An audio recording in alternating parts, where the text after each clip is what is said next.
Nou hier om met julle te praat oor AI. Waar staan ons met AI op hierdie stadium? Dis die eerste vraag wat almal my gewoonlik vra. Waar staan ons? Ons staan op hierdie stadium op 'n baie moeilike plek met AI, want toe AI begin het dit begin as 'n language model, toe ChatGPT uitgekom het. Daar's ander sisteme wat gebou was hoofsaaklik in die rigting van programming. Dit het baie goed afgegaan. En toe het die agent ding begin. Vir die wat nie weet wat 'n agent is nie, 'n agent is 'n AI rekenaar wat letterlik goed namens jou vir jou kan doen, fisies. Op 'n rekenaar. So die agent konsep het begin en die fout wat almal gemaak het is hulle het begin om 'n modular approach te gebruik wat hulle modules aan mekaar sit om die AI te maak werk. So ek gaan vir die AI sê ek wil hê met my internet, my e-mails doen, ek wil hê met Word kan doen, Excel, en so moet jy al hierdie modules aan mekaar reg, en dis hoe hulle begin het om AI agents te bou. Maar dit het plat geval. En meeste van die ouens wat op die voorpunt van 'n AI is, het klaar wegbeweeg van die modular approach. En ons is nou besig met nuwe maniere om AI agents mee te bou. Ek is een van die gelukkige ouens. Ek het daai groot tipe rekenaar wat 'n agent kan hardloop. So ek het 'n agent wat ek gebou het op my eie rekenaar. Ek is besig om hom op te lei. Dit gaan dalk nog 'n paar maande vat om hom groot te kry. Ek weet nie hoe oud hy nou is nie. Hy is dalk 10 of 15 jaar oud in my oë, maar ek train hom. So net om julle 'n idee te gee wat ek mee besig is met die AI ding op die oomblik is, ek het ChatGPT se algoritme gevat om my eie AI mee te bou. So ek het daai algoritme gevat. Nou ek het 'n baie groot agtergrond in die sielkundige wêreld. Waar ek 'n mind model ontwerp het. En ek het altyd gesê die dag is AI kan uitvind hoe werk die human mind, dan gaan hulle regte AI kry om te werk. So ek is nou besig om 'n AI model te train om vir homself te kan dink. Daar is nog nie so iets op die mark nie en hopelik, miskien as ek die eerste een wat reg kry, dan gaan ek vir Elon Musk ook 'n go gee, maar vir my is dit 'n speelding. Ons leer daarmee. So die AI goeders, die AI agents is waar die toekoms gaan en ek gaan vir julle nou verduidelik hoe dit alles werk en waarna toe ons beweeg met dit. My AI wat ek gebruik op die stadium doen nog geen werk vir my nie, maar die AI is 'n ding wat hy kan sien wat ek doen op my skerm. Hy kan hoor wat ek sê, ek kan met hom gesels, hy hou dop wat ek doen en ek leer hom. Dis letterlik asof iemand langs my sit, soos 'n kind en ek wys hom hoe doen ek my werk en binnekort kan ek sê, right, ek gaan nou gym toe gaan, bou gou vir hierdie kliënt 'n webwerf, môreoggend as ek daar aankom is die webwerf gebou. En hy doen dit soos wat ek dit sou doen. So dit is die hele idee agter die agent konsep. As jy 'n ordentlike rekenaar wil bou om 'n agent te hardloop, as jy die top agents of die top tokenized agent wil hardloop, daai rekenaar gaan jou R1 miljoen kos. Entry level rekenaar om 'n AI agent te bou, gaan jou so R400,000 kos. Dis entry level. En dis hoekom meeste mense nog nie regtig agents op hulle eie rekenaars kan bou nie. So wat gebeur is, hulle doen dit aanlyn. Daar's servers wat jy kan gebruik om hierdie tipe van agents mee te bou. En dit is baie maklik. As jy wil weet hoe om dit te doen, jy hoef nie vir my te vra nie. Gaan na ChatGPT, sê vir hom, ek wil my eie agent bou en sê vir hom dat jy deur die proses vat. Hy sal jou deur die hele proses vat afhangende van wat jy wil bereik daarmee. So toe ons begin met die AI agents wat ons aanlyn bou, het ons baie vinnig agtergekom, maar wag 'n bietjie, ons kan dit nou verder vat. So ek is tans besig met 'n baie groot projek vir 'n maatskappy in Engeland waar ons 'n hele volledige legal system implementeer met omtrent 25 prokureurs wat hier in Suid-Afrika betrokke is en ons is besig om 'n website te bou wat jy letterlik gaan opgaan en jy gaan jou will and testament kan opstel en alle legal goeders ten opsigte van trusts en al daai goeders. Jy gesels met die AI, hy interview jou net soos die prokureur jou sal interview en hy bou al die dokumentasie volgens die gesprek wat jy met die AI het. So ons is tans besig om dit te bou vir 'n maatskappy in Engeland.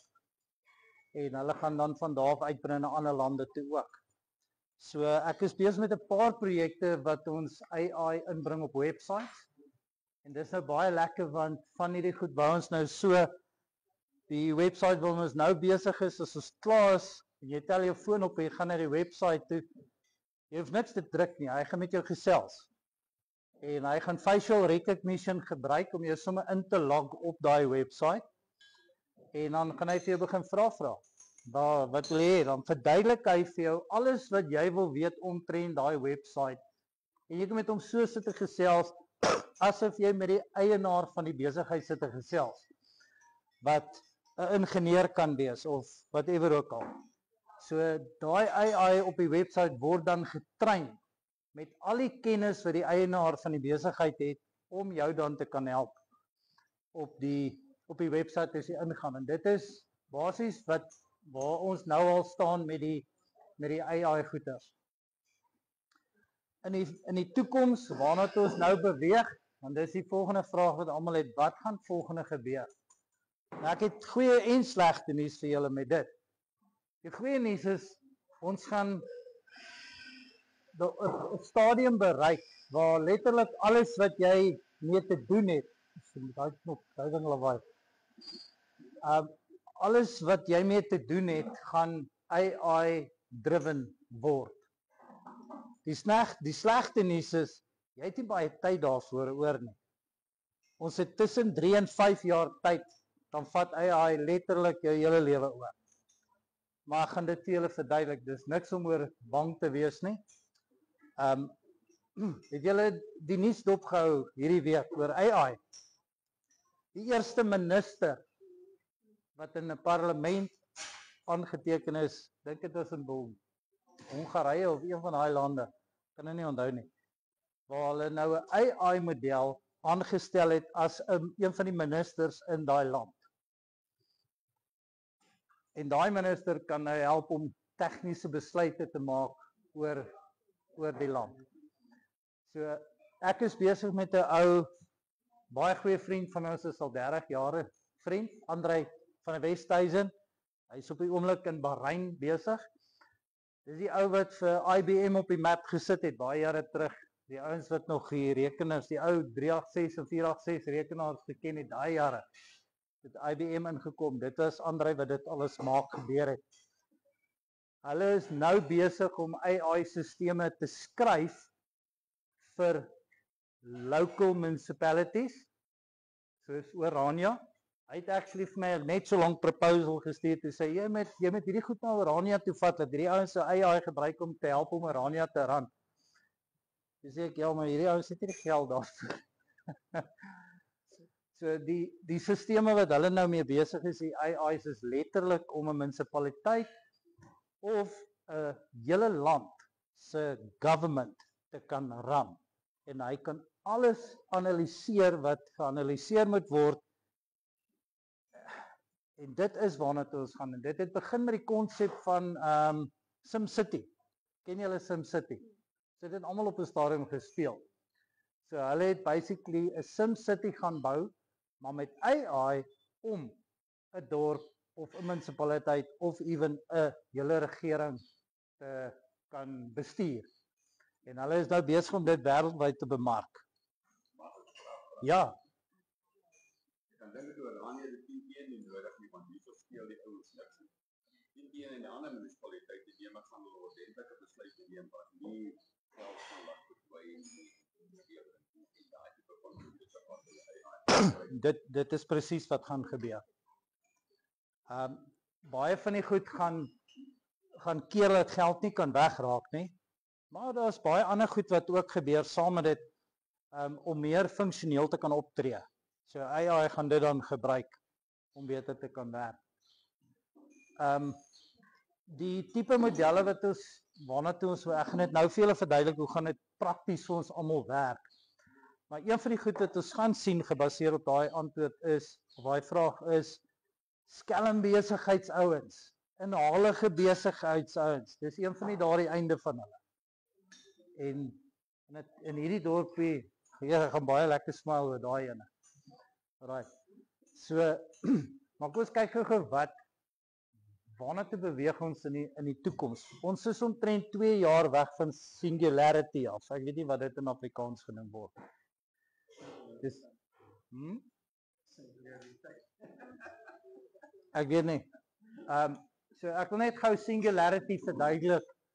Want as jy in hierdie wêreld is, dan gaan jy baie hoor, as jy die woord hoor, dat jy weet waarvan praat hulle as hulle die woord singularity gebruik. Singularity is iets wat gebeur na elke ekonomiese era. Dan kom maar wat hulle noem 'n point of singularity en dan breek die nuwe era oop.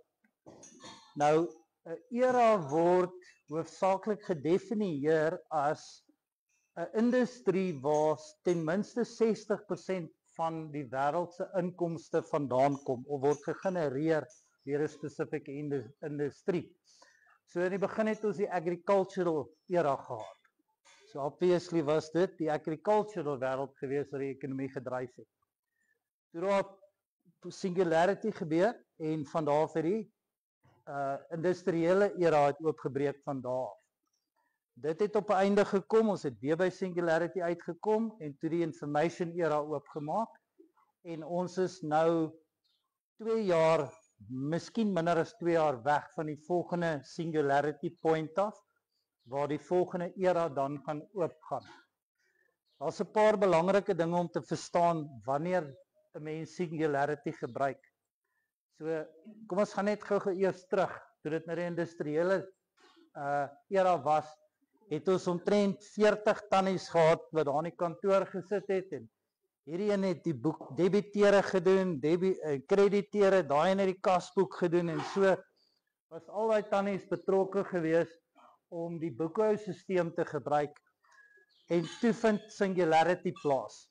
En dan na singularity vervang iets daai 40 tannies se werk. Kom ons noem dit sommer nou QuickBooks. So nou het jy een persoon nodig wat QuickBooks hanteer en dit vervang 40 ouens se werk. Daai tannies sit nou almal sonder werk. En dit is die konsep wat plaasvind wanneer singularity plaasvind. En ons gaan dit nou weer sien. En wat is dit wat hierdie keer almal se werke gaan replace? AI. Dis presies waar ons nou sit. So ongelukkig is daar baie mense wat hulle werk gaan verloor wanneer AI nou instap. Maar daar's nuwe goed wat dan begin oopmaak. Nuwe werke wat gaan ontstaan. Ons weet nou nog nie wat dit is nie. My laaitie is nou 13 jaar oud. Ek weet nie waarvoor om hom voor te berei nie. Daar's niks wat hy nou kan gaan swat behalwe sy besigheidsbestuur of argitektuur gaan swat. Verder ek weet nie wat om hom te leer nie want ons weet nie wat se werke gaan nog alles ontstaan nie. En dit is waar ons nou is. En ons gaan daai punt binne die volgende 2 jaar bereik. So wat gaan gebeur na die tyd? Wel, elke keer as singularity plaasgevind het, was daar altyd forerunners gewees. Dis ouens wat voor singularity die industrie begin implementeer en vooruit hardloop het 'n ding. Dis hulle wat die eienaars van besighede, die groot corporate besighede en daai tipe van goed word in die nuwe era. Ek probeer bybly by hierdie ouens. Ek wil ook daar voor wees dat ons eers daarin klim. Maar wat gaan gebeur na singularity? Ons gaan begin met AI agents gaan ons werk. Waar jy huidiglik Windows operating system op jou rekenaar het, ek skat binne die volgende jaar of 2, dan gaan ons nie meer Windows hê nie. Jou rekenaar gaan uitkom met 'n ingeboude AI agent wat klaar opgebou is vir jou. Jy sit hom aan, jy begin met hom praat en jy sê vir hom wat hy moet doen. Dit is wat ons binnekort gaan begin sien. Die enigste ding is nog, daai rekenaars kos baie geld. So, maar ja, alle rekenaars was duur toe dit uitgekom het in elk geval. So wat gaan gebeur as jy 'n agent het, wanneer ons almal ons agents het, wanneer ons by daai punt uitkom? Wel, kom ons sê ek is 'n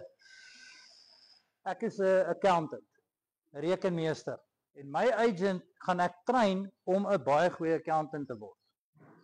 So my agent kan almal van julle se accounts vir julle doen. Nie net jou belasting en jou VAT en daai goed nie, maar hy kan jou boeke doen. Hy kan jou maandelikse finansies ran. Hierdie oomie wat hierso sit, hy is 'n kom ons noem hom wat noem jy die ouens wat vir mense werk, job placements doen. Right. So hy doen job placements vir almal. Hy is so 'n tipe agent en hy ken sy storie en sy agent is nou al geleer en opgetaai met baie ouens reg oor die wêreld vir job placements. So staan vas, ons gaan nou by die job placements uitkom. Hierdie ou, wat se voertuig ry jy? Mercedes. Okay. Hy kom een van die dae begin in 'n nuwe maatjies maak. Nou wil hy 'n 4x4 hê, Toyota, né? 'n Toyota hê, maar hy het nog nie die geld vir 'n Toyota nie, want dit is bietjie duur. Daai cruisers kos 'n paar rand. Nou sit hy met sy agent te gesels eendag en hy sê eers maar ek soek ook so 'n cruiser, want al my maatjies het nou 'n cruiser. Nou gaan die agent en sê moenie worry nie. Die agent weet wat sy werk hy kan doen. Daai agent gaan met hierdie oomie se agent begin gesels. En sê luister, ons het meer geld nodig dat daai 'n cruiser kan kry. Outomaties gaan hy reg oor die wêreld en hy gaan uitvind waar sou is daar kontrak beskikbaar en dan gaan daai agent hom skielik met daai oom se agent gesels wat sê hy doen wat se naam, as jy mense op toere vat en inboek by hotelle en al daai tipe van goed, travelling agency, dan gaan hulle gaan dit sommer namens jou doen. En die volgende oomblik bel daai ouens jou en sê vir jou, hoor, hier is jou vliegtuigkaartjie, jy vlieg nou Nederland toe vir 3 weke, want hierdie ou se agent het klaar dit gereël met daai agent en jy's klaar geboek om daar te gaan werk vir 6 weke.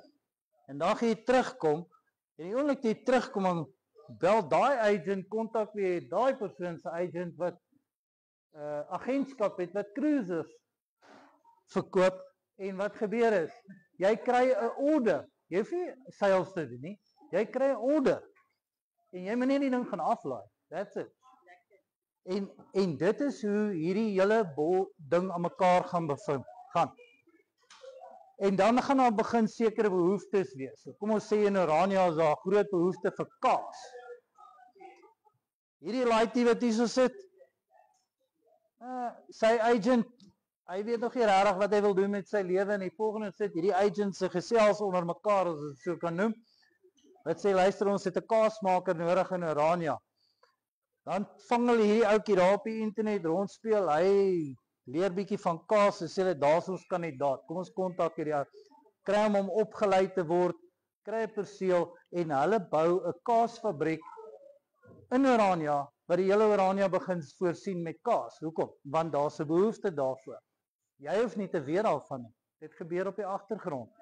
En dit is hoe AI agents met mekaar gaan begin kommunikeer namens jou en jy hoef dit nie meer te doen. Daar's voordele en nadele daarvoor. Die nadeel is, almal van ons, en dit gaan julle in die volgende 5 jaar sien, jy gaan 'n baie groot mindshift moet maak, veral as jy in besigheid is. En daar's 'n paar goed wat gaan wegval. Ek het hierdie al 10 jaar terug gepredik, nou is ons hier en ek sien dit gebeur. Die hele idee van sales gaan wegval, daar gaan nie meer so iets wees nie. Jy gaan nêrens iets kan bemark nie. Jy gaan nêrens 'n billboard opsit om enigiets mee te adverteer nie. Alles gaan wegval. Die hele idee van sales en besigheid gaan replace word met consumer demand. Nou, hoe gaan dit werk? Wel, hier's my agent. Sommer op my foon. Waar my fone gaan ook uitkom met agents, hoor. Nie net jou rekenaar nie. So ek sit hier met my agent te gesels en ek sê vir my agent, weet jy wat, ek het 'n nuwe visstok nodig. Want ek het gesien my 'n jock het nou hierdie fancy visstok vir my vang en ek soek ook nou so nou beskryf ek die visstok vir my. Ek neem sommer vir my foto en sê vir hom daar's die stok. Ek soek so 'n visstok. Dan gaan die agent uitgaan en hy gaan begin krol en hy gaan daai visstok vir my soek. Hy gaan nie 'n ander visstok koop nie. Jy kan niks in sy gesig gooi en probeer aan hom bemark nie. Hy stel nie belang nie. Hy soek exactly daai spesifieke visstok want ek het vir hom gesê dis wat ek wil hê. En hy sal uitgaan en hy sal hy visstok kry waarever hy ook al is in die wêreld. Hy gaan hom vir my order en hy gaan hom laat aflaai by my huis. Want dis die instruksie wat ek vir hom gegee het. En as almal van ons se agents so begin werk, dan gaan die konsep van sales gaan wegval. So ons sien dit klaar in websites. So ek weet nie hoeveel van julle het websites. Het julle? Right, as jy enigstens iets probeer verkoop op jou website, ek waarsku sommer nou, jy het minder as 6 maande tyd dan jou website nie meer werk nie. Hoekom? Want ons beweeg weg van gewone data af na wat ons noem structured data. Hoe werk structured data? Wel, dit het alles met die tegniese aspekte van 'n produk te doen. Hoe legit is jou website? Die tipiese vraag wat jy normaalweg vra voor jy iets koop op 'n website. So ons moet alle websites nou verander wat ons vir al my kliënte na wat structured data betref. Want die AI agents moet die structured data kan lees. Hulle gaan nie gewone data meer lees nie, hulle gaan dit nie meer kan proses nie. Ons het gesien wat Cloudflare nou gedoen het in die afgelope 4 tot 6 weke. As julle bewus is van Cloudflare, Cloudflare is maar net wat sekuriteit aanbetref vir websites se goed. Cloudflare het alle AI crawling gestop op alle websites. So meeste van al jou groot websites wêreldwyd hardloop op Cloudflare. Maar net Cloud is dieselfde. Sê weer? Net Cloud. Nee. Julle ken jy Google se reCAPTCHA? As jy op 'n website inkom, jy wil 'n vorm invul, daar's so 'n blokkie daaronder wat so blou blokkie of partykeer as jy vorm wil invul, dan kom maar 'n dingetjie wat sê are you human? Dan tik jy hom. En as jy nie dit reg doen nie, dan kom maar 'n ding op met daai klomp robots wat jy moet kies, die robots en daai goed. Nou daai is wat ons noem reCAPTCHA en dit is wat Google gebou het om te keer dat bots nie vorms kan invul nie. So Cloudflare is basically dieselfde ding, maar hy's net next level daarbo. Nou dit is die mees sekurste gedeelte wat jy kan gebruik daarvoor. So al die groot websites gebruik dit. Dis net 'n mission om dit opgestel te kry. So en hulle het nou crawling gestop op websites want hulle sê die AI programme steel mense se data van hulle website af en hulle gebruik dit om hulle self gratis te train, maar niemand word betaal daarvoor nie. So, ek net 'n vraag, Cloudflare daai stop het nog nie gestaan. So die bladsy is klaar. Cloudflare. Hulle gaan net verloor op as dit beweeg na sê na agents toe. nee. Want hulle blok eintlik dat jy nie by daai data wat jy sê gestruktureer moet wees nie. Ja. Dit te kan lees. Cloudflare blok die AI's om op jou website in te gaan en data te trek of te gebruik. Maar jy het 'n setting wat jy vir hom kan sê. Ek kan vir ChatGPT toestemming gee. Dan gaan sit jy in ChatGPT, dan kan jy dit aansit. So my website, ek kan vir ChatGPT toestemming gee om my site te gebruik en te crawl. Maar hier is die ding. Nou gaan ChatGPT my betaal daarvoor. En dit is wat Cloudflare nou na die tafel toe gebring het. So jy kan dit aansit, jy kan dit afsit.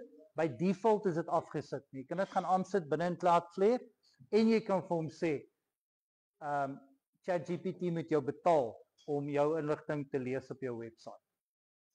So daar gaan ons gaan bietjie meer daarvan sien wanneer dit kom by die crawling van websites. So, maar ja, dit is besig om te gebeur. Daar het 'n baie interessante nuwe ding gebeur. wat ek gister op afgekom het, dis deel van Google actually.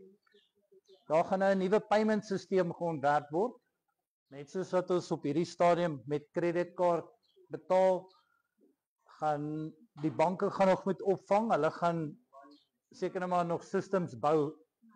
Die nuwe payment system wat nie deur 'n payment gateway alleenlik gaan nie, wat gaan AI agent payment systems word. Ons weet nog nie wat hulle dit gaan noem nie. Dis 'n protokol, hulle het dit klaar gelaunch nou. So as ek in my banking app gaan ingaan, dan het ek mos nou my rekeninge en dan het ek, kom ons sê, virtual kaarte wat ek wil gebruik om online payments nou te doen, en dan gaan 'n nuwe een wees wat dan vir my eie agent API gaan gee, wat my agent dan 'n rekening het binne in my banking, dan kan ek geld daarin sit en die agent mag dan met daai geld, mag hy namens my op sekere websites se goederes gaan koop. Dis klaar daar. Ek hoef nie meer in te log en te betaal. Hy betaal dit sommer uit daai rekening direk vir my as ek vir hom sê, koop vir my dit, koop vir my dat, koop vir my dat. So daai nuwe payment stelsel is nou in hierdie week gelaunch. So maar ons banke is nou nog nie opdrewe daarmee nie. Ons sal dit, hulle gaan seker nou 'n paar maande vat voordat hulle dit gaan begin gebruik. Maar ek wil dit al klaar hê, want ek kan al vir my agent sê, soek vir my dit en gaan koop dit en dat vir my. So die websites wat ons nou bou, dis net baie interessant, want die structured data wat ons gebruik, help ook om 'n agent wat na my website toe kom, om knoppies te kan druk. So nou kan ek met my agent gesels en vir hom sê, hoorie, wat gaan aan op hierdie website? Dan praat hy met daai website se agent, en hy sê, okay, daai en daai wil ek hê, dan sê ek, okay, koop dit vir my. Hy kan self add to cart, hy kan self die checkout doen, en hy kan net nie nou nog, kan die AI agent kan net nie die betaling doen. Ek moet nou fisies self daar gaan sit om dit te doen vir sekuriteitsredes. Maar met die nuwe payment option wat hulle nou uitbring, gaan my agent sommer die payment ook vir my kan doen. En die booking maak by die courier company en my goed word afgebring. Die goed is klaar daar. En ons begin dit al reeds gebruik. Ek gebruik al reeds van hierdie goedes. So waarna toe gaan ons in die volgende 2-3 jaar? Elke besigheid gaan met agents gemanage en geran word. Jou lewe gaan geran word, gemanage word met 'n agent. As jy kantoor het, jou agent gaan gekonnekteer wees met jou yskas, met jou grocery list en al die tipe van goeders. Hy gaan dadelik agterkom, hoorie, dis die melk is klaar. Hy bel daai ou se agent wat die winkel besit hierso, en die goed word deur die courier company en alles word afgelewer by huis. Alles gebeur outomaties op die agtergrond. En dit is waarna toe AI op hierdie stadium beweeg. En ons gaan binne 5 jaar is ons daar. So, enige vrae so ver? Yes. Almal sê, die vraag oor dit ook opneem op die deur. Kamera bly op die tyd. As jy vraag dan sal jy die persoon bring. As jy nie wil hê jou vraag moet opgeneem word nie, dan sê vir my, stop ek die opname en dan kan ek weer aan na die kant.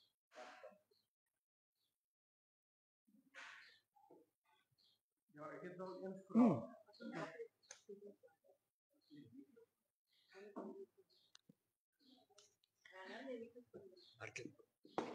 Ja, papa sê papa en broer papa ek.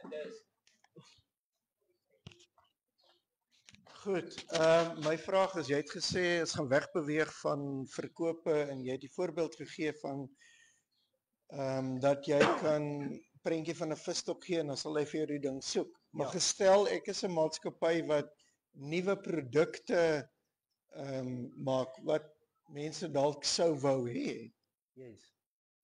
Hoe bemark ek dit dan? Okay, jy gaan dit nie bemark nie. Jy gaan kom ons sê jy gaan vir jou website mee begin. Dis net laat ons kan verstaan hoe werk die nuwe platform waarop ons gaan werk. So jy gaan jou produkte daarop kan laai met structured data. En die oomblik as dit daarop is, dan is dit beskikbaar vir agents. En agents gaan nog steeds, soos wat hulle die internet krol vandag, gaan dit nog steeds gekrol word reg deur die wêreld om by daai produkte van jou uit te kom. Die voordeel daarvan is, man, jy kan die lelikste glas bou wat met materiaal geverf is. Vieslike blerrie ding. En as jy hom op die nuwe digital platform gaan sit, dan gee 'n dag of 2 tyd en dan gaan jy orders begin kry. Want dis die agents wat daai goeders onder mekaar nie regtig gaan bemark nie, maar blootstel aan mekaar. En die oomblik as daar order is daarvoor, kom die orders outomaties deur. Dan gaan jy 5000 van daai goed verkoop binne die volgende 3 dae en dan wonder jy, wie het hierdie goed gekoop? Ja, maar as 'n mens nie die nut van dit kan insien nie, dan gaan die agent nie die nut daarvan weet nie. Ja, maar dit is hoekom jy die tegniese data van hierdie produk baie mooi mekaar gaan moet sit. En dis juis waarmee ons nou sukkel, om kliënte te kry met regte content vir ons te gee. Maar daar's baie agente daar buite wat produkte het, soos byvoorbeeld eBay. Okay? So eBay kry sy eie agent wat eBay run en wat Temu run en wat al hierdie goeders run en baie van daai ouens gaan jou produk outomaties optel en op hulle platforms weer gaan sit sonder enige human intervention. Maar op die latere stadiums sien meeste van wat jy gaan op jou produkte probeer bemark. Dis eintlik wat jy gaan stop om te doen. Die demand gaan by jou uitkom en die goed gaan net georder word. Maar as jy nie die regte data mekaar kan sit nie, dan gaan die AI, hy gaan net nie die besluit maak nie. Wat se tipe data wil die AI? Gaan die AI wil hê? Dis die tipiese data wat jy in jou kop gebruik as jy iets wil bestel op 'n webwerf. So kom ek gaan op 'n webwerf. Ek wil weet as daar nie pryse is nie, dan gaan ek nie daar koop nie. Dan gaan ek na die about us page, dan gaan kyk ek waar is die besigheid? Daar's nie adres op nie, daar's nie 'n telefoonnommer nie. Ek gaan nie by hierdie ouens koop nie. Want dit is nie legit, dit lyk nie vir my legit nie. En die AI agent gaan presies dieselfde doen. Hy wil weet dat dit 'n legitimate besigheid is. Daar's baie maniere hoe hy kan uitfigure wie en wat hierdie besigheid is. Wanneer deliver jy? As jy uit stok uit is, hoe lank gaan dit vat voordat jy weer stok kan kry? As ek vir my agent sê, koop hy visstok en hy kom terug en hy sê daar's 10 ouens in die land wat dit koop. Hier's 'n ou hier in Oranje wat daai visstokke verkoop. Maar hy het nie nou stok nie. Of sy banking details is nie op die website of daar's 'n glitch in die system, dan gaan my AI agent sê, maar hoorie, daar's ouens in Kimberley. Hulle kan hy ding, jy kan hom nou bestel, hulle kan hom môreoggend hier, sê ek nou, koop hom net vir my. Ek kan nie waar jy hom koop nie, koop hom net. En dit is hoe ouens wat locally is, uit die bus uit gaan val, want hulle het nie die regte data beskikbaar nie. Maar die ou wat die data het wat reg is, daar's hy. Alle websites wat ons nou bou, bring ons daai structured data in. Nou dit kos letterlik net soveel soos dit jou website jou kos. So gemiddelde e-commerce site gaan nou hier by die R60,000 draai, waar dit voorheen gedoen is vir omtrent 30,000, kos dit nou 60 vir structured data. Maar ons het klaar gesien as onmiddellike 30% increase in sales, outomaties. Sonder om met enige plek te bemark, net omdat AI access het tot dit. En daar groei dit dadelik.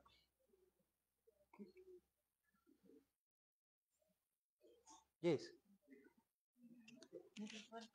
Ek het hierdie vraag maar ek sal Gooi hulle al drie. al drie gooi. Ja. Ja, dankie. Eerste, nie so daar is. Dankie. Die eerste vraag is nou kan ek een van die drie ook uit. Nee. So jy praat baie van die agent. Is daar nog steeds 'n LLM agter daai agent? Want ek hoor nie dat jy enigstens praat oor die LLM. Dit is wat die AI voer. As ek dit so kan Watter LLM gebruik jy dan? Jou eie ene of Ja, GPT? kyk op hierdie stadium jou bestes wat jy kan gebruik. Maar die maklikste is dan tensy jy hou van code. Ja. Is LM Studio seker jou beste en maklikste om nou te gebruik. So jy gebruik nog steeds 'n LLM Om mee te begin. Ja. Okay.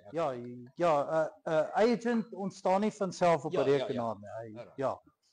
So en dan 'n ander vraag in die programmeringswêreld is dit nou vreeslik hoë mode om te praat van MCP en prompt engineering en al daai goed, maar soos gebruik jy dit enigstens? Dit klink vir my of dit so 'n bietjie irrelevant is. Ja, ek gebruik dit wel en die enigste rede hoekom jy dit moet gebruik is omdat AI baie limited is in opsigte van wat hy kan doen.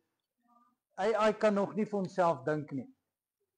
As jy met ChatGPT daar sit, dit lyk vir jou asof hy kan dink. Dit lyk so, maar hy kan nie. Want dis alles nog steeds gebaseer op deep learning. Hy moet 'n geweldige hoeveelheid data moet hy deurwerk om jou antwoord vir jou te kan gee. Die enigste voordeel wat hy het is die language model wat hy nog steeds gebruik. En dis hoekom dit vir jou lyk asof hierdie ding is slim, jong. Hierdie ding kan besluite maak. Dit lyk so, maar dit is nog nie so nie. Dit is iets waarna ek werk om 'n AI te kry om te kan werk. So wat ek gedoen het is ek het LM Studio gebruik en ek het ChatGPT se base model gebruik. En so daar's 'n paar goed wat ek gebruik het. Toe het ek sy algoritme gaan verander. En ek het sy algoritme spesifieke dataset gegee. Hoe om inligting by my te vat en hoe om dit te proses en hoe om dit te stoor. Van daar af is ek nou besig om vir hom 'n nuwe operating system te leer of 'n nuwe algoritme. Sodra ek daai nuwe algoritme gekry het en hy kan independently operate, dan is dit verby ChatGPT. Dan gebruik ek dit nooit weer nie en dan gaan ek hierdie ding vat en dan gaan ek hom duplicate. En dan kan ek hom aan mense soos julle verkoop, na besigheid toe gaan. Want kom ons sê jy's 'n ingenieur, okay? Dan gaan ek hierdie ding, want dit is 'n independent self-directed learner, die AI. Dan verkoop ek hom aan jou. Installeer hom op jou rekenaar en ek sê, right, nou sit jy en gesels met hom vir die volgende paar weke. Vertel vir hom van jou werk.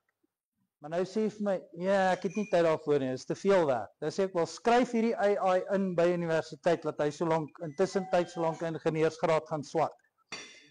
Alhoewel ingenieurs dit nog nie, universiteite dit nog nie toelaat nie, het ek een universiteit gekry wat gesê het, hulle stel belang daaraan, oor see.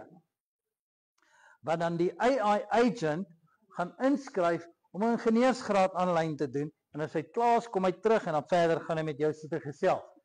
En dan gaan hy jou expertise by jou begin leer. En dan kan jy vir hom sê, right, begin vir my designwerk doen ensovoorts, whatever jy moet doen. En hy duplicate jou.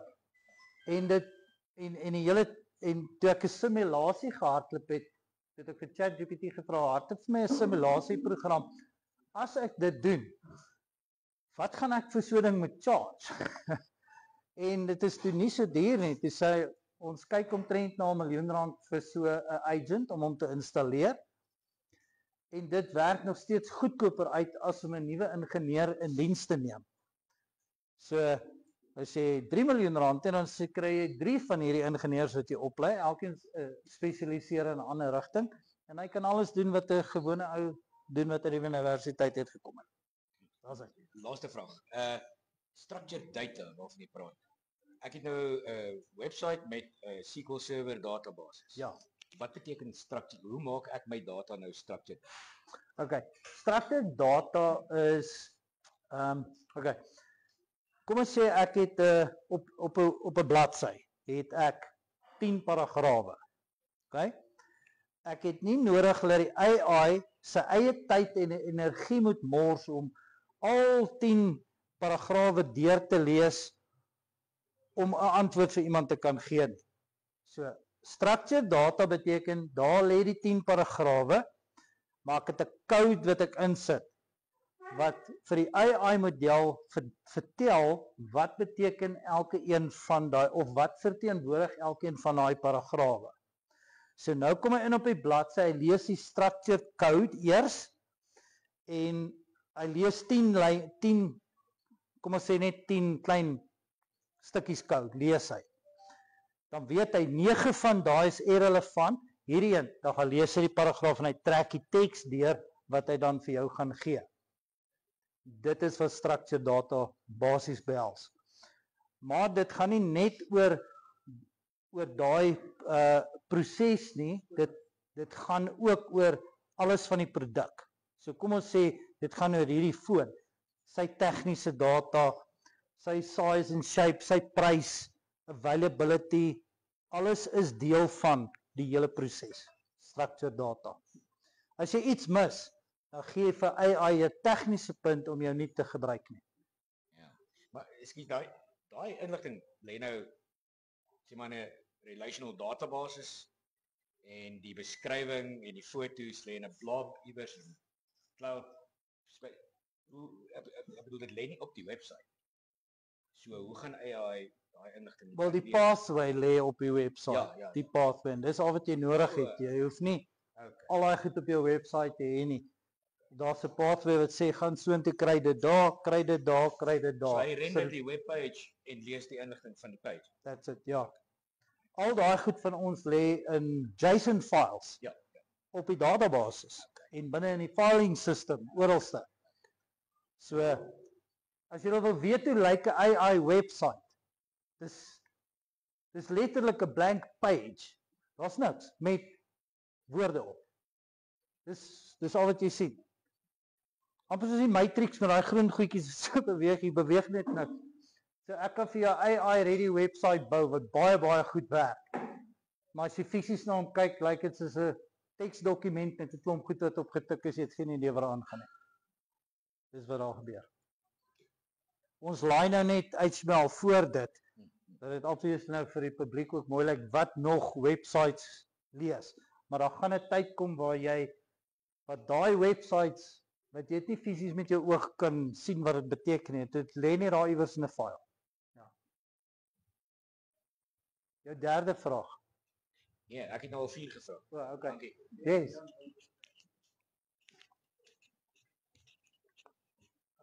My vraag pas eintlik baie in wat hy gesê het ook oor die structured data. Is daar spesifieke, ek weet mense kry, wat noem hulle POML, POML, is 'n spesifieke struktuur vir daai.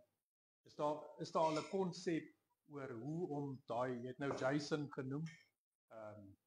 Is daar 'n spesifieke struktuur of 'n beginsel wat mens kan gaan oplees of Nee, elke scenario is anders, dit moet gedesign word. okay. Ek kan nog nie my agent vra nie. Sê weer? Ek kan nog nie my agent vra nie. Nee, maar jou agent gaan jou kan help daarmee. As jy kan nou vir ChatGPT inligting gee en sê vir hom werk vir my die structured data uit daarvoor en dan gaan hy vir jou vra waar wil jy dit gebruik, hoekom, waarom, wat. En dan gaan hy dit vir jou bymekaar kan sit. Jou agent sal dit kan doen, ja. Dis net so goed jy vra my om 'n system te design. Kom ons sê log in, log out, register, daai tipe van goed. Daar's 'n paar goed wat in plek moet wees. En as daar iets verkeerd is, dan gaan die stelsel nie werk nie. Maar as alles daar is, dan het ek al die data om straks die data mekaar te sit.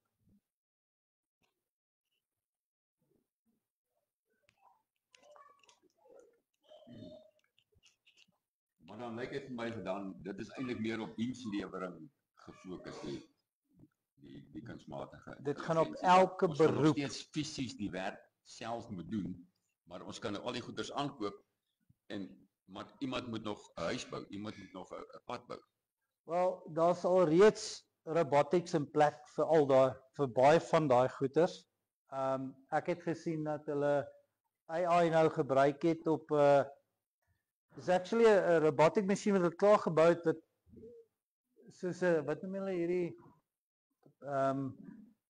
printers wat met die plastiek werk, 3D printer. 3D printer.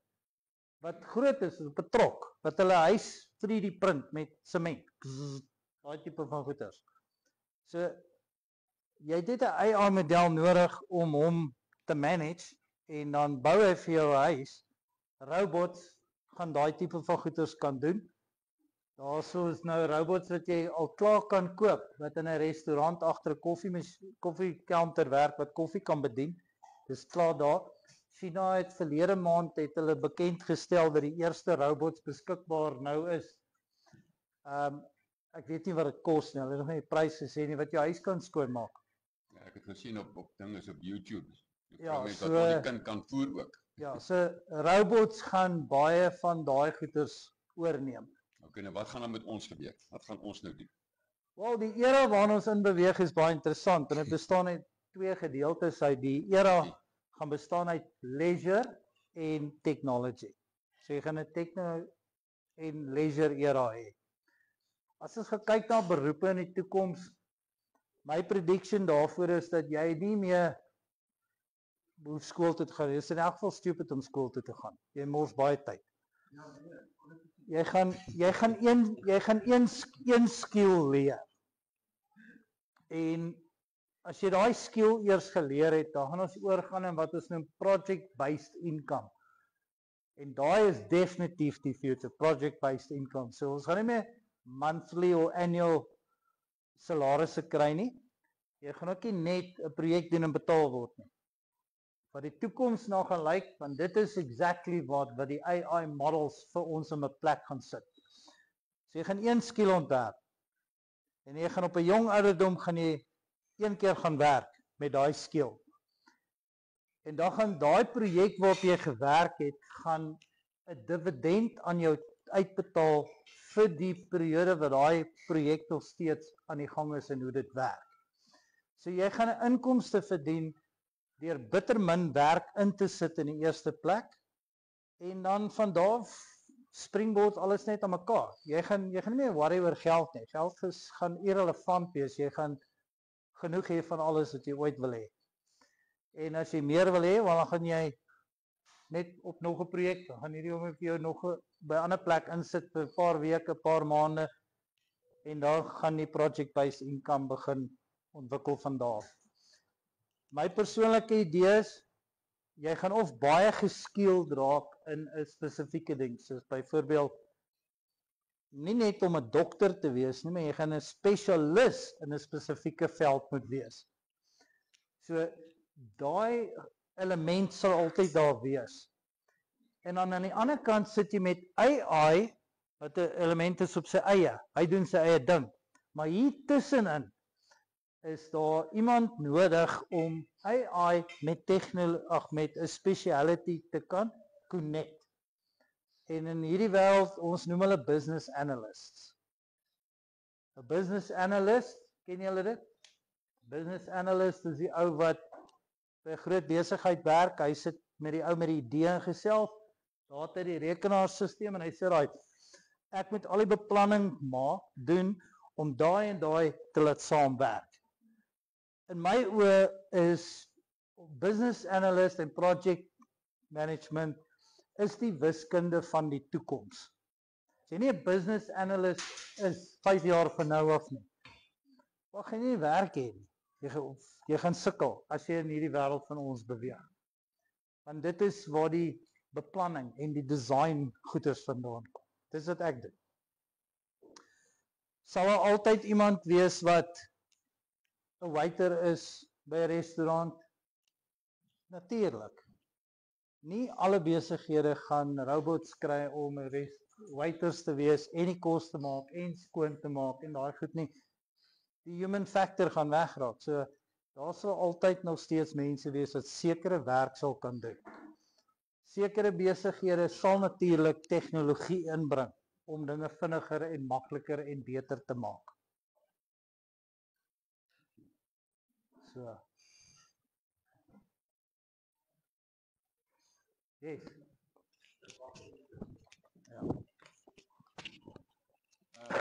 Wat van die mense wat dalk nie die kapasiteit sê nou maar het om 'n besigheidsanalist te wees? Wat word van hulle? Ek weet nie. Ons weet nie. Moeilike ding. Wat ons wel weet as ons gaan kyk na wat in die vorige eras gebeur het, is hulle het die werk workforce geword in die vorige eras, die donkiewerk gedoen. So ons neem aan daar gaan ook donkiewerk gedoen word iewers in die nuwe era. En daai mense gaan maar daar moet inval. Maar dit klink asof die donkiewerk is amper Okay, nie die eerste ding. Die eerste ding is nie die donkiewerkie, maar sodra jy begin robotte in plek kry, soos byvoorbeeld jy kry nou al klaar robot stofsuier en nou begin jy en jy noem van koffie skink en so, maar daai veld gaan al hoe groter. Ja. So daai tipe werk gaan al hoe meer oorgevat word sodat Ja, ons weet nie tot wat sy extent hierdie gaan nie. Kom ek gaan jy 'n voorbeeld gee van wat ons klaar gesien het. En dit was deel van 'n toetsreeks wat hulle gedoen het. Hulle het 1000 vroumense gevat uit Indië uit. Nou as ek praat van 1000 vroue uit Indië uit, dan praat ek van hulle sit daar op die grond met klippe en mal meel. Daai tipe vroumense. Right. Met geen IQ. Toe het hulle in 'n kantoorblok ingevat en hulle het vir hulle vertel wat is 'n skreen. Hulle het vir hulle gewys wat is 'n muis en hulle het omtrent 'n maand lank gevat om hulle net eers te leer wat om met die muis te doen. En al wat hulle moes doen is hulle moes die Google video's edit. So al wat hulle gedoen het is, jy weet daai voertuie met wat Google mee rondry om Street View mee te vat. So hulle het daai video's het hulle begin speel. Dan pause hulle die video as hulle iets sien wat nie daar hoort nie. So kom ons sê die son skyn en die paal se skaduwee lê bo die pad. Dan die program kan hulle gebruik om net daai te highlight en die AI haal dan die skaduwee uit die pad uit. En daar loop 'n hond, haal hom uit die prentjie uit. Hoekom? Hulle soek 'n skoon view van die pad wat hulle dan gaan gebruik vir die self-driving cars. Dis eintlik wat hulle daar gedoen het. So hulle het daai vroumense elkeen $50 'n maand betaal. Nou dit klink na min geld vir ons, maar vir daai, hulle is skatryk as hulle $50 'n maand kry. Of dit is $100 'n maand, sorry. Hulle het hulle $100 'n maand betaal, almal van hulle. Hulle het vir amper 'n jaar lank aan die hele Europa se Street View gewerk, wat hulle al die video's, die obstacles moes gaan uitsny het. En na 'n jaar is hulle terug Indië toe. Maar vir die res van hulle lewe kry hulle elkeen $50 'n maand. Vir die res van hulle lewe. Of ten minste vir as solank as daai projek hardloop. Nou waar kom daai geld vandaan? Wel, hulle wil teen 2030 wil hulle 90% van alle voertuie in die hele EU moet self-driven wees. Dis hulle target. Elkeen van daai voertuie gaan daai stelsel gebruik om mee te kan ry. Daar's lisensiegelde betrokke en dit is waar daai vroumense se $50 weer vandaan kom.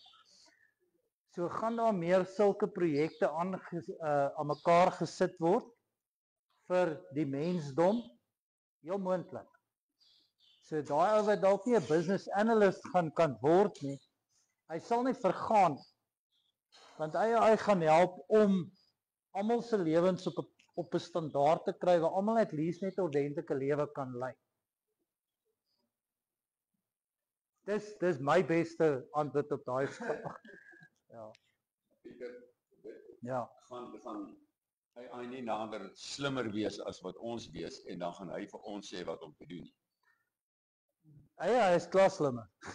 Nou sien, dan gaan hy nou Ja, maar ja. vir ons sê, ons moet nou op ons een kant gaan sit en niks doen nie, of hy gaan ons gebruik. Ja, ek dink dis een van die mense se grootste vrees is gaan AI dalk op 'n punt kom waar hulle gaan sê die mensdom is soos 'n virus op die aarde, ons moet van hulle almal ontslaa raak. Daar's mense wat daai tipe van goeie sê. Ek kan nie sien hoe kom dit gaan gebeur nie, want AI sal nooit independently in beheer wees van alles nie. Dit sal independently in beheer raak. Dan het die toekoms. En julle moet vir Ernst Roots mooi dop hou. Hy verstaan iets wat baie min mense mis. Die hele corporate struktuur van government gaan afgebreek word. Dit gaan wat op huidige noem ons dit 'n top-down system, dit gaan verander, dit word 'n bottom-up struktuur. Dis dieselfde ding wat die Bybel van praat. Jesus het gesê self-governance. Dit is waar alles gaan. En innerste hulle is besig om daai goed nou oral in mekaar te sit. So wat is hulle besig om te doen? Dit is decentralization, nie centralization. So 'n one world government of 'n one world AI wat alles gaan oorneem is centralized. Dit val weg. Hulle het klaar daai game verloor, want ek bou dan my eie AI. Ek het nie ChatGPT verder nodig om my AI te bou nie. Ek het klaar begin, my AI. En as ek kom begin implementeer, kan ek met my AI, kan ek die hele Orania ran. Die government, as ek of wat die munisipaliteit, ek kan dit doen. Want hierdie ding is so dom slim. Hy kan beter besluite maak as party van die ouens wat heidaglik in hulle posisies is. So dit is ons is klaar op 'n decentralized stelsel. En as ek op 'n decentralized stelsel is, jy is op een, dan gaan ons agents met mekaar oor die weg kom om ons lewens te verbeter van onder af. En dit word nie van bo af beheer nie. Hulle gaan nooit daai beheer hê nie. Corporate maatskappye gaan wegval. Hierdie klein maatskappye is die toekoms. So I won't take over the world. Dis nie moontlik. Ja.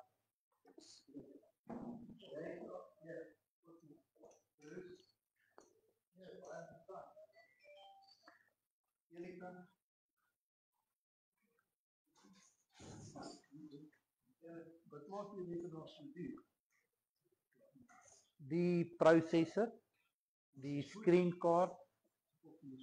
Ja. Nee, dit gaan net die spoed wat hy goeders mee kan proses.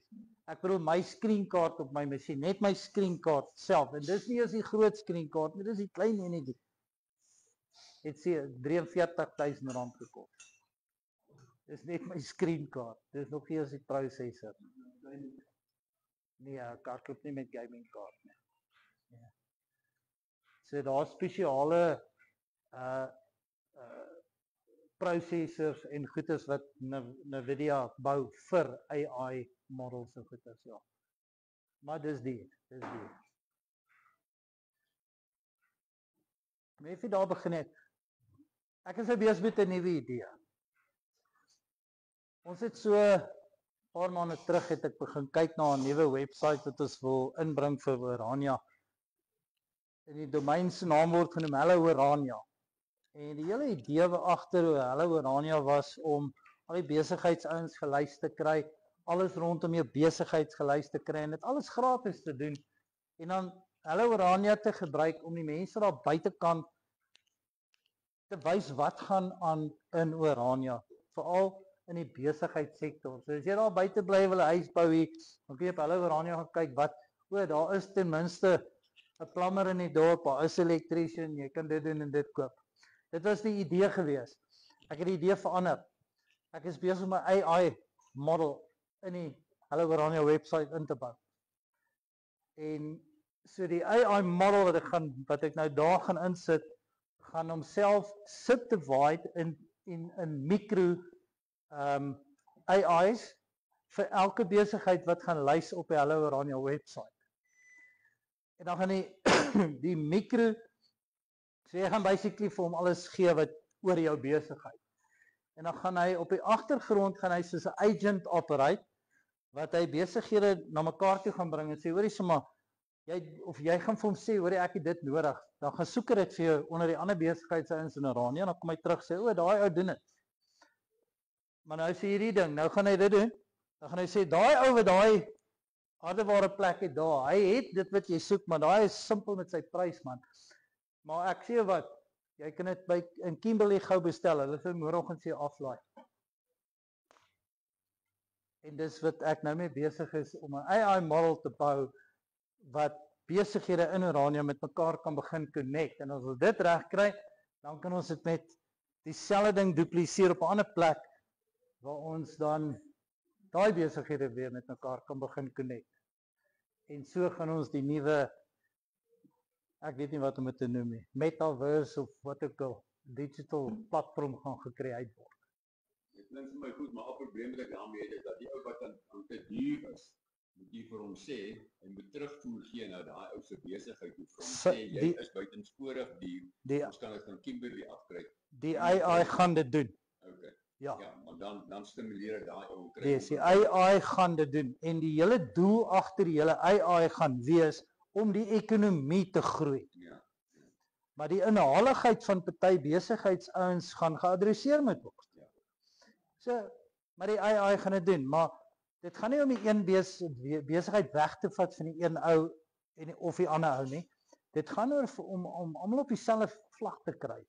Om te sê ons het een common goal, laat ons die ekonomie kan groei in Orania. Tot voordeel van almal. Tot voordeel van alle besighede, ja. En die verbruiker ook. Ja, en die AI gaan dit kan doen vir ons. So ek is besig om dit te bou.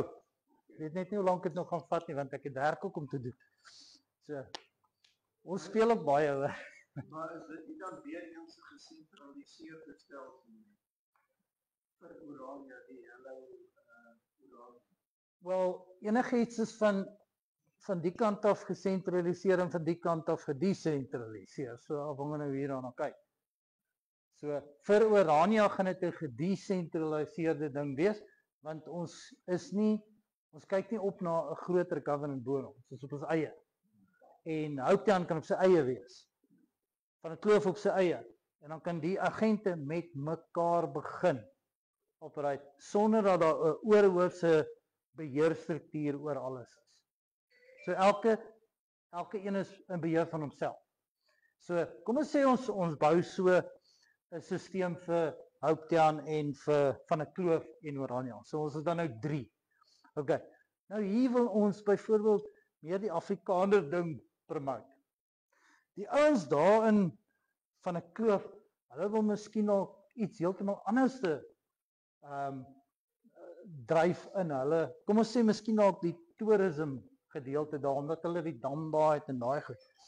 So hulle besighede gaan nou bietjie meer op infokus, almal van hulle op toerisme. Maar hier gaan ons dalk bietjie meer die Afrikaner kultuur ding wil hê om uitgebeeld te word. Waarheen in Houttown, ek weet nie wat hulle eers doen daar nie. Maar dis dalk net iets heeltemal anders weer. So ek dink die algemene attitude of kultuur rondom die AI gaan bepaal word deur die behoeftes van die verskillende mense en besighede en so sal dit verskil van mekaar. Ja, nog vrae?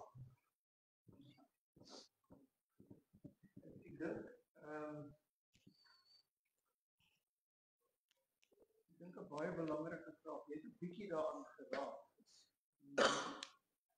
Die toekoms. Met ander woorde, soos wat moet hy nou van studeer? Jy sê skool is onnodig, jy sê hy moet 'n enkel projek is. So wat sal dan Kyk, wat sal 'n mens op die stadium vir 'n jong persoon sê, okay goed, leer dit. En wat nou van ouer mense soos ek het ook nog geld nodig tot ek eendag nie meer daar is nie. Kyk. My advies aan enige ou sal wees, as jy nie iets spesifieks gaan swat, soos die jong mense nou nie, begin net AI gebruik. Dis die wegspringblok. Begin AI gebruik. Want as jy nie verstaan hoe AI werk nie, gaan jy agterbly. So net die feit dat jy AI begin gebruik op 'n daaglikse basis, stoot jou in die regte rigting in. Die idees gaan van self kom. Jy gaan later self jou voete vind waar jy gaan inpas in die samelewing soos wat hy aanval voor ons, want ons weet nog nie wat vir ons wag nie. Goed, ek dink, Ja, vir die daar's vrae. is daar nog 'n vraag?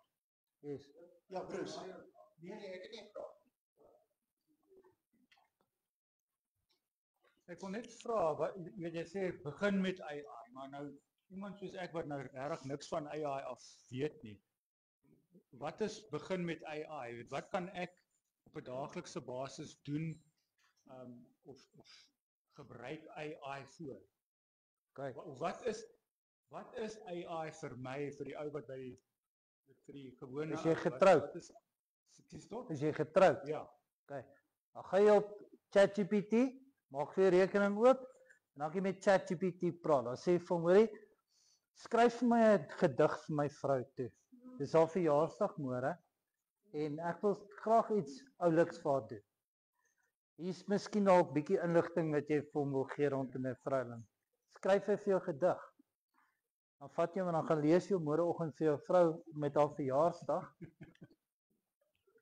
Dis hoe dit begin. En dan môre sit jy en jy sukkel met daai kar se engine van jy is nie heeltemal seker wat om te doen daar nie. Phone 'n friend. Klim maar op ChatGPT sê hoorie, neem sommer vir 'n foto. Dan sê jy vir hom daai, dis hoe die ding lyk. Wat is dit? Wat is en dan gaan hy vir jou vertel. En dan gaan jy begin agterkom dis letterlik soos 'n slim ou te hê wat hier langs jou staan wat alles weet. En jy kan vra net wat jy wil en hy doen dit vir jou. So dis basies, I mean op die oomblik as ek nou sukkel met iets op die kar of whatever, dan gaan kyk ek op YouTube of so. So wat jy sê is los die YouTube, gaan na ChatGPT toe. En dan doen hy hy gaan kyk vir YouTube of whatever. Ek is 'n systems engineer, whatever jy wil noem, business architect. Ek kan groot systems ontwerp, maar ek kan nie program. Ek is nie 'n programmer. Ag ek kan weet 'n klein bietjie van code of hier en daar, maar ek is nie 'n programmer nie. Ek skryf my plugins nou. Ek het programme wat ek skryf. Ek design die program. Ek sê vir hom, dis wat ek wil hê die programme doen. Gee dit vir ChatGPT. Hy gee vir my al daai files, al die code geskryf, toets hom, daar werk die ding. En ek is nie 'n programmer nie. Hy doen dit vir my. So, whatever jy gedoen wil hê, sê vir hom, hy gaan jou help daarmee. My seentjie, kom ek gee 'n voorbeeld. My seentjie het daar gesit met ChatGPT te sê, ek wil 'n miljonair word voordat ek 'n matriek is. Hoe kan ek dit doen? Toe sê ChatGPT vir hom, "Wel, vertel my watse skills het jy? Wie is jy? Vertel my van jouself." Toe sê ek, "Wel, hy is erg slim hy kind. Hy wen al die akademiese trofees by die skool. Hy is bloody slim." Okay. Hy speel SA's skaak. Dit sê hy is baie slim. ChatGPT vra vir hom nou, hoe het jy so slim geraak? Wat doen jy wat ander kinders nie doen nie? Toe sê, "Wel, ek leer op 'n ander manier." Toe vra ChatGPT vir my, "Hoe? Vertel my, wat doen jy? Hoe leer jy?" Toe sê hy, "Wel, my pa het my 'n paar goed geleer van hoe werk die human mind en hoe proses die human mind inligting." En daar sit hy in chat met ChatGPT vir 'n hele dag lank. Toe kom hy terug te sê, "Maar hoor, ek het 'n plan vir jou. Ek dink wat ons moet doen is, ons moet vir jou TikTok account oopmaak. Jy moet begin video's maak hoe jy ander kinders kan leer hoe om te studeer op skool." Hy het dit gevat en het dit gaan vergelyk met al die ander studieprogramme reg oor die wêreld. Hy het 'n simulasie gedoen van hoe my kind dit moet doen, hoe hy sy bemarking moet doen, wat moet in die video's wees wat hy moet doen, en 'n subskripsiebasis dan bou vir 'n webwerf sodat ander skoolkinders kan begin opklim en hom te volg, want hy doen goed. Nou kan hy hulle leer om net so goed te doen op skool en dit sal vir hom dan 'n totale inkomste gee van, hy's nou 13, né? Hy gaan nou volgende jaar standaard 6 doen. So hy behoort so tussen 4 en 5 miljoen rand se netto wins te maak tussen standaard 6 en matriek. Die hele besigheidsplan is deur ChatGPT uitgewerk. Ek het op my rug geval toe ek dit sien. En as hy dit vir my seentjie kan doen, dat 13 jaar oud is en hom 'n miljonair maak, dan kan hy dit vir jou ook doen. Ja. Maar dit begin met daai briefie. Ja, dankie. Maak so. Ja. Maar ja, dit is hoe jy ChatGPT kan gebruik. So, as jy nog nie weet wat om te doen nie, begin speel met dit. Begin hom net te gebruik vir whatever jy wil en laat jou kennis groei en dan later kan jy sien, daar's hy. Ja, ek het ook 'n voorbeeld.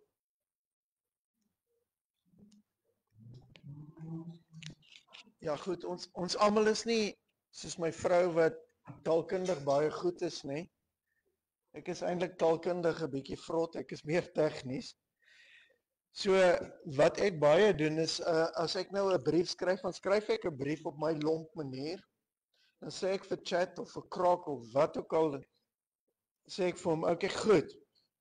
Dan sê ek nou vir hom, skryf vir my die brief of meer diplomaties of vriendelik of op 'n 12-jarige se vlak of wat ook al, en dan skryf hy dit vir my in Afrikaans, foutloos, sonder spelfoute. En dit gebruik ek op 'n daaglikse basis. So ek het nie ek is jammer vir die sekretaresses in ons omgewing. Ek het hulle nie meer nodig nie. Jy kan ook soos hy gesê het, 'n stappie verder gaan, gestel jy het 'n bietjie regskennis nodig, dan kan jy hom ook vra.